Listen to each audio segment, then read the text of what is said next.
বাংলার মাটিতে ওই ফ্যাসিস্ট শেখ হাসিনার বিচার হতে হবে এবং জনতার আদালতে তাকে ফাঁসি কাস্টে ঝুলাতে হবে। অন্তর্বর্তী সরকার অত্যন্ত দুর্বল গতিতে আগাচ্ছে। বাংলার মাটিতে ওই ভারতের আধিপত্যবাদ এবং আগ্রাসন আর মেনে নেওয়া হবে না ইনশাআল্লাহ। 5ই আগস্ট শেখ হাসিনা, খুনি ফ্যাসিস্ট শেখ হাসিনা বাংলাদেশ ছেড়ে পালিয়ে যাওয়ার পর বাংলাদেশের বিভিন্ন অঞ্চলে অসহায় মানুষ, হিন্দু ধর্মাবলম্বী মানুষ যখন আতঙ্কে ছিল, নিরাপত্তার দায়িত্ব তুলে নিয়েছিল বাংলাদেশ জামাতে ইসলাম, যেটা রাষ্ট্র করার কথা ছিল। তার পরবর্তীতে শুধু ঢাকা শহরে লোক দেখানো ডেকে আনা নয়, সারা বাংলাদেশের প্রত্যেকটা জেলায় খুঁজে খুঁজে শহীদ পরিবারদের বের করে তাদের পাশে দাঁড়ানো এবং আর্থিক সহায়তার দায়িত্ব তুলে নিয়েছিল বাংলাদেশ জামাতে ইসলামী, এটিও একটি রাষ্ট্রীয় কাজ।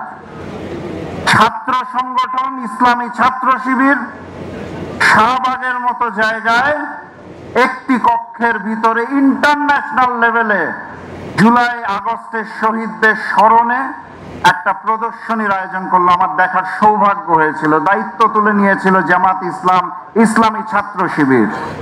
এই প্রত্যেকটা কাজের দায়িত্ব হওয়া উচিত ছিল রাষ্ট্রের, সরকারের। আমার আজ বলতে দ্বিধা নাই, যদি এই অন্তর্বর্তী সরকারের বদলে বাংলাদেশ জামাত ইসলামকে দায়িত্ব দেওয়া হতো এই ফ্যাসিস্ট শেখ হাসিনা এবং আওয়ামী লীগের গণহত্যার বিচার করতে, তাহলে বাংলাদেশ জামাত ইসলাম এই 6 মাসের মধ্যে বিচার করে দেখিয়ে দিত। অন্তর্বর্তী সরকার অত্যন্ত দুর্বল গতিতে আগাচ্ছে। আমি স্পষ্ট ভাষায় জানিয়ে দিতে চাই, বাংলার মাটিতে ওই ফ্যাসিস্ট শেখ হাসিনার বিচার হতে হবে এবং জনতার আদালতে তাকে ফাঁসি কাস্টে ঝুলাতে হবে। বাংলার মাটিতে ওই ভারতের আধিপত্যবাদ এবং আগ্রাসন আর মেনে নেওয়া হবে না ইনশাআল্লাহ। শহীদদের রক্তের কসম, শহীদ পরিবারদের অশ্রুর দাগ এখনো শুকায় নাই, রক্তের দাগ এখনো শুকায় নাই। বৈষম্যহীন আন্দোলনে যেই সামনের বাংলাদেশ আসছে, সেই বাংলাদেশে আওয়ামী লীগের অপরাধ নীতি চলবে না এবং আওয়ামী লীগকে আমরা নির্বাচনে আর দেখতে চাই না। সংগ্রামী সাথী এবং বন্ধুগণ, বক্তব্য দীর্ঘায়িত করব না। আজকে ফ্যাসিস্ট শেখ হাসিনার বাংলাদেশ ছেড়ে পলায়নের 6 মাস পূর্তি। পলায়ন উপলক্ষে উনি নাকি আজকে বক্তব্য দিবেন।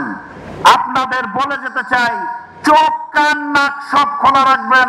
ভারতের ষড়যন্ত্র, আওয়ামী লীগের ষড়যন্ত্র সকলে মিলে ওই ইসবাত কঠিন ঐক্য করে একসাথে প্রতিহত করবো ইনশাআল্লাহ।